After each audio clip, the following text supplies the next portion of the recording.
ça dépend de Dieu lui seul. D'accord. C'est quoi, nous les hommes de Dieu, notre rôle à nous, c'est d'annoncer l'évangile. Sans juger quelqu'un, sans blâmer quelqu'un. Tel que je suis en train de le faire maintenant. Alors, il y a des gens qui peuvent venir à Dieu, tels que Saul. Oui. Dieu lui-même, il a touché, il a produit son miracle en lui, et il lui a montré la voie. Beaucoup vont dire, mais est-ce que ça existe dans notre temps? Oui, ça existe. Moi qui vous parle aujourd'hui, ce n'est pas quelqu'un qui m'a évangélisé. C'est quoi vous me voyez, il parle beaucoup d'amour. Ta manière de parler de Dieu dépend de l'appel dont tu as eu en Dieu. Celui qui a été guéri, parce qu'il était malade, son évangile sera le Dieu de la guérison. Il va proclamer la guérison, rendre le témoignage de la guérison en Jésus-Christ. Celui qui a été appelé, celui qui a eu le salut et a été appelé à travers la galère, lorsque celui-là va parler de Jésus-Christ, il va parler d'un Dieu qui bénit. Donc ton message de Dieu dépend de l'appel à laquelle, le processus de laquelle tu es passé. Alors, ceux qui sont véritablement appelés par Dieu, ceux qui sont vraiment choisis de Dieu, ceux qui ont déjà eu le salut, ceux que Dieu connaissait depuis longtemps et aujourd'hui qui sont devenus chrétiens, ils ont des comportements. Premier comportement, l'humilité. C'est-à-dire ceux-là, quand ils sont convertis dans le christianisme, ils sont humbles. Ce n'est pas nos efforts, par nos efforts que nous sommes sauvés, non.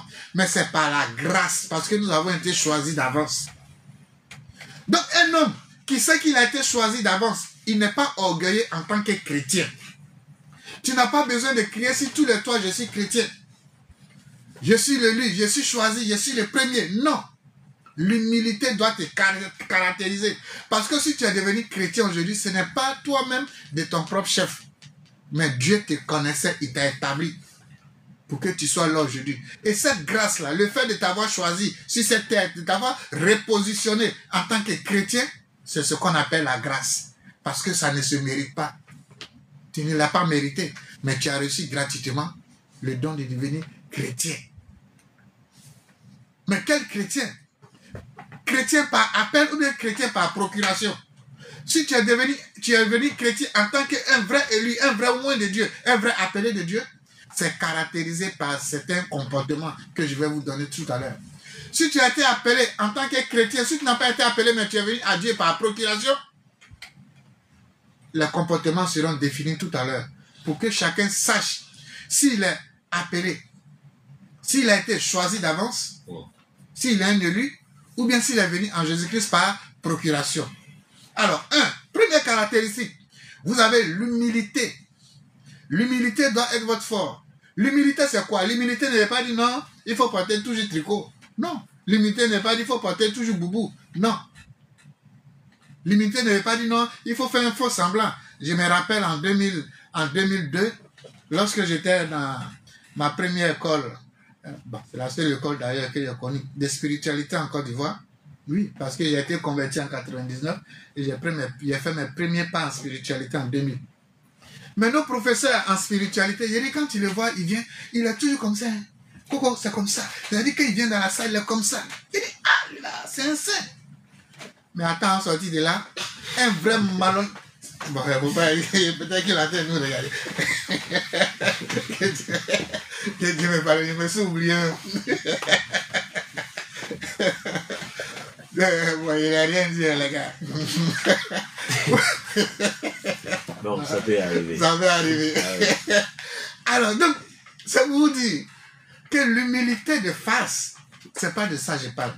L'humilité veut dire quoi? Dieu, je ne sais pas faire, toi-même viens le faire à ma place. C'est ça l'humilité. Tu donnes à quelqu'un. Non, ce n'est pas moi qui donne, mais c'est Dieu qui donne. Tu bénis quelqu'un. Non, ce n'est pas moi qui te bénis. Il faut remercier Dieu. L'humilité, c'est mettre Dieu au devant et dans chaque chose. Et toi-même te retirer dans chaque circonstance. C'est ça l'humilité. Qui n'a rien à voir avec l'humilité de face de l'apparence. Celui qui est appelé de Dieu vit dans l'assurance. Si Dieu nous a connus d'avance, même à notre naissance, alors rien ni personne ne peut nous arracher à Dieu. Celui que Dieu a appelé, rien ni personne ne peut l'arracher à Dieu. Il a l'assurance. Vous savez, J'ai fait 25 ans dans le christianisme. Je n'ai jamais changé de religion. Bon, je n'ai jamais changé d'église. Si je dis des religions, c'est trop dit. Je n'ai jamais changé d'église en 25 ans. Et je n'ai jamais changé de religion chrétienne. Quoique au nom de l'ONG que je dirige, je vais vers les autres. C'est pourquoi vous allez me voir en Malaisie. Vous m'avez vu en Malaisie, en Singapour. Oui. Vous m'avez vu au Sénégal. Vous m'avez vu à Dubaï avec les musulmans. Pas que je suis musulman. Aujourd'hui, je prêche dans le Coran. Je prêche mieux dans le Coran que beaucoup d'imams.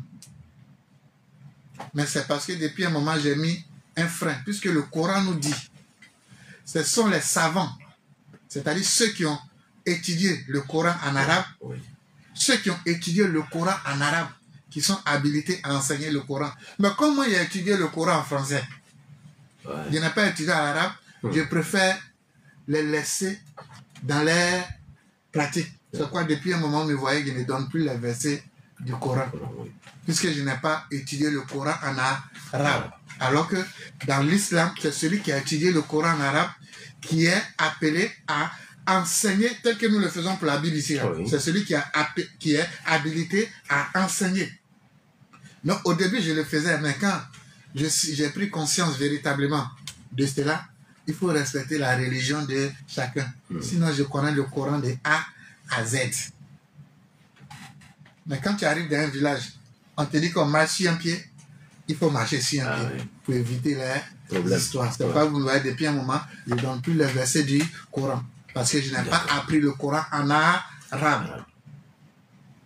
Alors, donc celui qui est en Dieu, celui qui est appelé, peu importe les turpitudes, il ne va jamais changer de religion ni d'église. Celui qui est chrétien. Peu importe les circonstances. Mais au jour d'aujourd'hui, qu'est-ce que nous voyons? Ceux qui sont venus par procuration, quand ils viennent, surtout aujourd'hui, beaucoup de personnes viennent aujourd'hui par procuration pour les miracles, guérison, déblocage, la vie sentimentale. Parce que les trois, ils viennent pour la vie sentimentale, ils viennent pour la guérison, ils viennent pour la prospérité, d'autres même viennent peut-être pour la protection. Ceux même qui viennent pour l'enseignement, c'est un... Bon, si c'est un cas même, c'est trop dit, on divise un cas là par un cas encore. C'est eux qui viennent. Alors, quelqu'un qui est venu par procuration, s'il n'a pas trouvé satisfaction au niveau des finances, il va quitter là. Oh, à date la main, depuis je le suis, je n'ai rien gagné. Je m'en vais chez Coco. Arrivé chez Coco, non, depuis je suis Coco là même, je n'ai rien gagné. Pour finir, il devient kémite. Et il commence à insulter les chrétiens. Ça, c'est quelqu'un qui est venu dans le christianisme par procuration.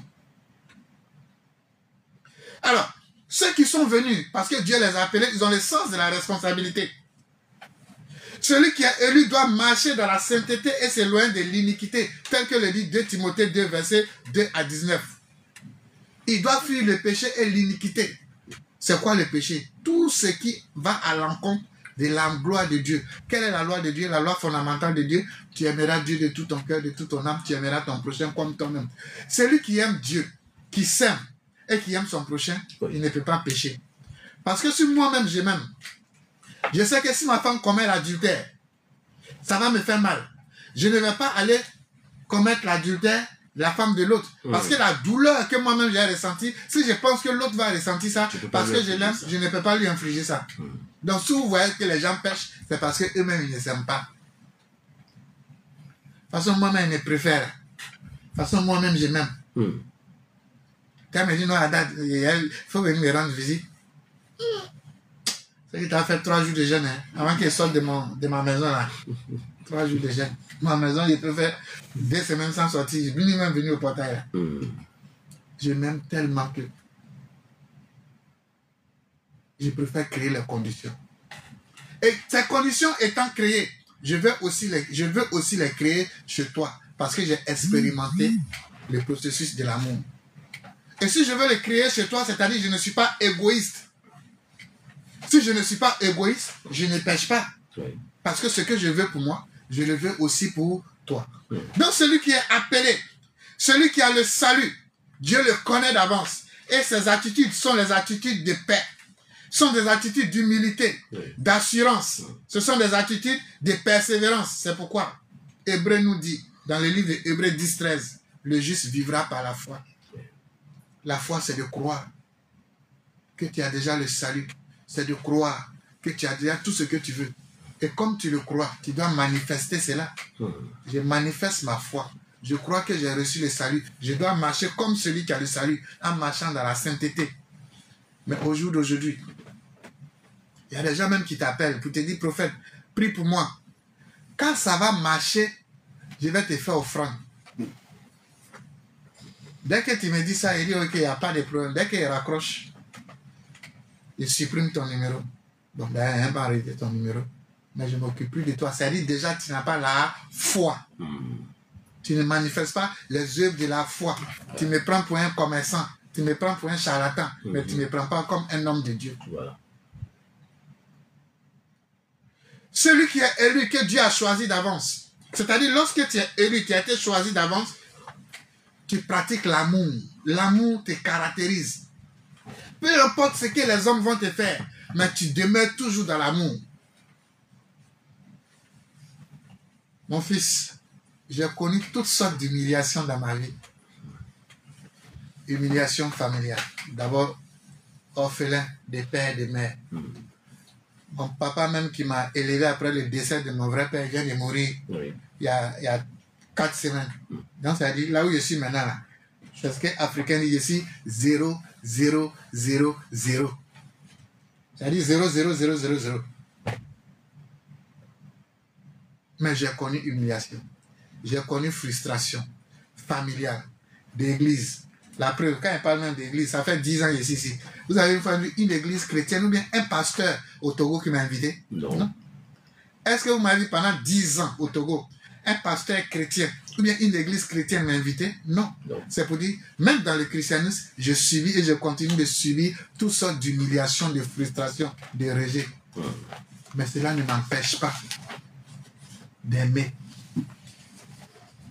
Humiliation amicale, trahison amicale, toutes sortes de trahisons, de rejets, j'ai tout connu. Mais je n'ai jamais régné Dieu. Je ne vous ai pas caché ici, au Togo ici. C'est au Togo ici, Dieu m'a béni. Mais ce n'est pas par un Togolais, ce n'est pas votre quête, vos offrandes, non. C'est-à-dire, les chrétiens m'ont poussé à aller travailler. Et en 2020, j'ai décidé, après ma énième humiliation, où j'en avais trop, toujours à cause des finances, je n'ai pas blâmé la personne, ni ces personnes, non. Mais seulement, je me suis mis en genoux, j'ai dit, Dieu, moi aussi, de la même manière, il fait que les gens deviennent riches. Aujourd'hui, je suis toujours frustré dans la pauvreté, je vais devenir riche. J'ai pris cette décision en 2020. 2019, il a commencé à prendre les décisions. Et en 2020, je me suis mis en jeûne 3 jours de jeûne et j'ai redemandé à Dieu. Et Dieu m'a montré le travail que j'ai fait aujourd'hui, qui n'a rien à voir avec la chrétienté. Et qui m'a permis d'être ce que je suis aujourd'hui. Et c'est en cela que je suis bien placé aujourd'hui pour dire à ceux qui m'écoutent. Je n'ai pas envie de vous dire quel travail est fait pour ne pas vous frustrer. Voilà. C'est un travail qui brasse beaucoup d'argent. Je n'ai pas envie de vous frustrer. Et c'est en cela, lorsque j'ai fait l'expérience de certaines sommes d'argent, j'ai dit, quand on a l'argent, on adore mieux Dieu. Ah oui. Si vous voyez un homme de Dieu qui est riche, qui continue d'adorer Dieu, respectez-le. Je reprends. Si vous voyez un homme de Dieu qui est riche, qui continue d'adorer Dieu, respectez-le. Vous savez, il y a des travails qu'on fait là. Il n'y a pas à faire de sorcellerie dedans. Il y a des métiers qu'on fait là. Sorcier ne peut rien gâter dedans. Parce que ce n'est pas un travail individuel. Pour dire non. Peut-être la seule chose sorcier peut te gâter, c'est de te rendre malade. Mais il y a des travaux, si c'est terre-là, sorcier ne peut pas gâter ton travail. On ne peut pas, comment on appelle, te renvoyer. Non, ça existe. Il y a des travaux comme ça. Il y a des métiers comme ça. Et je fais partie de l'un de ces métiers. Mais malgré toutes ces frustrations, je n'ai jamais blâmé quelqu'un. La preuve, quand Dieu a commencé à me bénir, tous ceux qui m'ont fait du mal, je les ai tous élevés. C'est-à-dire, je les ai tous bénis à mon tour. Et je continue de les bénir à mon tour. Parce que l'amour est à moi. La nature d'être méchant ne peut jamais m'animer. Et ça me passe même pas à l'esprit de rendre dans œil pour œil. Non. Quand vous prenez Jean 13, verset 35, il nous dit, à ceci nous les reconnaîtrons que vous êtes mes disciples. C'est l'amour les uns les autres. Voilà comment reconnaître ceux qui sont appelés, ceux qui ont reçu le salut par la grâce, qui ont été choisis d'avance. Jésus-Christ nous dit, vous les reconnaîtrez parce qu'ils ont l'amour les uns pour les autres. Vous m'avez une fois vu ici insulter un chrétien? Non. Vous m'avez vu insulter un chrétien catholique? Un chrétien évangélique? Un bouddhiste? Un kémite? Même si par moment je les châtie. Il y a des amis qui sont kémites. Il y a mon ami, bon, peut-être aujourd'hui je vais vous dire ça. Aziz 47, c'est mon ami. Petit Marteau, c'est mon ami. Chris Ange Mellet, c'est mon ami. Quand il parle d'amis, il n'a pas dit ami dans la bouche. Hein. On a commencé tout jeune, jusqu'à ce que l'exil vienne ici. Mais malgré qu'ils étaient dans leur coin, moi j'étais chrétien, mais ça ne nous empêchait pas d'être amis. Oui. Pour ceux qui nous connaissent, Petit Marteau, Marius, nous étions tous à l'église quand il a décidé de devenir musulman. Après musulman, il a décidé de devenir ce qu'il est aujourd'hui, vous le connaissez. Mais c'est son grand frère qui a Élysée. Quand il dit que mon père spirituel est mort, c'est son grand frère. Mon papa spirituel qui, quand il dit, là il y a déjà des larmes aux yeux, quand il dit son nom, c'est lui qui m'a tout appris, que les rebelles ont tué à l'église pendant qu'il demandait pardon, qui a fait que je suis venu en exil. Parce qu'il a été le premier prophète qu'il a formé de sa main. Il a tout appris. Quand il dit tout, il m'a tout appris. Miracle mineur. Il m'a tout appris. Mais c'est le grand frère de Petit Marteau. Est-ce qu'il y a beaucoup d'hommes ça ici? Mais nous sommes une famille, nous sommes des amis. Ça ne m'a jamais empêché de dire non, comme ils sont comme ça. Non, non, non, non, non, non. Et c'est pas aujourd'hui que ça va me traverser l'esprit parce que celui que Dieu a appelé, il est rempli d'amour. Il est amour. Jésus-Christ avait ami Nicodème, alors qu'il n'était pas, Nicodème n'était pas juif. Nicodème n'était pas juif. Donc c'est ça, l'appelé de Dieu. C'est celui qui a été choisi. Mais quand vous voyez une personne, parce qu'il est chrétien X, il commence à insulter les autres chrétiens, il commence à insulter les autres. Il est venu par procuration. Il est venu par procuration. C'est pourquoi j'aime le pape Jean-Paul II.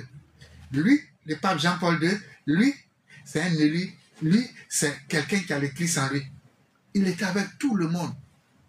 Il était avec tout le monde. Pape Jean-Paul II était avec tout le monde. Quand tu as Christ en toi, on va te reconnaître à travers l'amour que tu donnes à tout le monde. Qu'il soit riche, pauvre, non. Regardez ces enfants-là, c'est eux. Avec eux, souvent, quand il dit peut-être il y a des amis au Togo, c'est ceux-là. Alors que moi, mes connaissances, véritables amis, une fois, il a envoyé Guillaume à Abidjan pour aller faire un truc, il a donné le numéro d'un seul de mes amis. Un seul coup de fil a décanté sa situation en moins de 2 minutes. C'est eux là, c'est eux qui sont mes amis. Qui reste, bon, il y a leur président dedans, mais à part président, tout ce qui vient en bas là, c'est eux qui sont moi mes amis. Mais jamais je me lie à eux, sauf s'il y a urgence. Mais c'est avec ces enfants-là, je pense.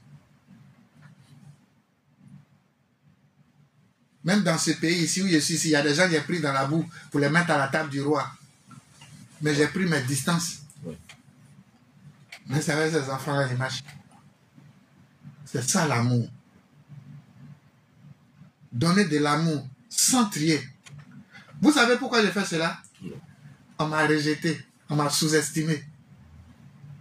Ne sous-estimez jamais quelqu'un. Ne sous-estimez jamais quelqu'un. Ne sous-estimez jamais quelqu'un qui n'est rien aujourd'hui. Parce que de la boue sort de l'or. De la boue sort de l'or. Celui qui n'est pas appelé, celui qui n'est pas choisi de Dieu, il va sous-estimer la boue. En ignorant que de cette boue va sortir la pierre angulaire qui va devenir la principale de la bâtisse. C'est pourquoi celui qui est véritablement rempli d'amour, il saisit les opportunités. Regardez le travail que je fais aujourd'hui. C'est un de mes fils spirituels au Togo ici qui m'a mis dans ce travail. Mais si je l'avais sous-estimé pour dire, oh, lui, il va m'apporter quoi? Lui, il va faire quoi? Quanté, que je salue des passages. Est-ce que j'allais être ce que je suis aujourd'hui? Non. Ne sous-estimez jamais quelqu'un. Parce que c'est de la boue qui sort de l'or. J'ai eu deux grandes choses ici au Togo. Deux grandes choses. Dieu m'a donné un mantra ici au Togo et Dieu m'a donné un travail en dehors du ministère. Pour cela, le Togo sera à jamais gravé dans ma mémoire. Et pour cela, mon âme et mon Dieu seront reconnaissants au Togo. Je vous ai dit, je vous donne 15 ans. D'ici 15 ans, vous n'allez plus reconnaître le Togo. Beaucoup pensent que c'est des paroles en l'air. Il n'y a pas un pays où moi, à date, je suis passé et puis le pays est resté tel qu'il est. Jamais. Bon, ce n'est pas par prétention, mais je préfère me taire. Celui qui est appelé de Dieu, il fait de bonnes œuvres. Quelles sont ces œuvres? Les œuvres de la justice. Il recherche la vérité, la droiture et la paix. Heureux ceux qui ont faim et soif de la justice, ils seront rassasiés. Est-ce qu'aujourd'hui les gens ont soif de la justice? Les gens n'ont pas soif de la justice, ni de la paix. Est-ce que quand tu es... Et puis tu dis non, telle église est démoniaque, sans preuve tangible, tu fais œuvre de paix ou bien tu fais œuvre de justice? Quand tu dis toi ton église est la meilleure, l'autre est dans le diable, tu fais œuvre de paix ou bien œuvre de justice? As-tu les preuves tangibles? As-tu des preuves juridiques? Jean-Baptiste insultait le roi. Bon, pas qu'il insultait le roi, il dénonçait le roi. Il dit, tu as pris la femme de ton frère. Jean-Baptiste ne l'a pas calomnié, mais ce sont des faits. S'ils allaient en justice, les faits étaient là. Parce que les gens ne voulaient pas parler, mais lui il parlait. Ça, ce n'est pas la provocation, mais ce sont des faits. Mais vous, aujourd'hui, lorsque vous injurez les gens, vous injurez d'autres églises, d'autres hommes de Dieu, est-ce que vous avez les faits tangibles, juridiques, comme Jean-Baptiste l'avait? Non. Aujourd'hui, les gens ont tellement regardé les films Igbo, ils ont tellement regardé les films Igbo, les anciens films Igbo, parce que les nouveaux films Igbo, les Igbo ont compris, ils ne font plus sortir les anciens films d'église, où dans ces films-là, c'était les catholiques qui étaient démoniaques, ou bien c'était le village qui était mauvais. Les tout premiers films Igbo, là, c'est ça. Si ce n'est pas catholique qui est mauvais, c'est au village où il y a les mauvaises personnes, mais c'est christianisme céleste. Voilà les trois personnes dans ces films-là. Donc les gens ont gardé ces choses-là dans leur mentalité.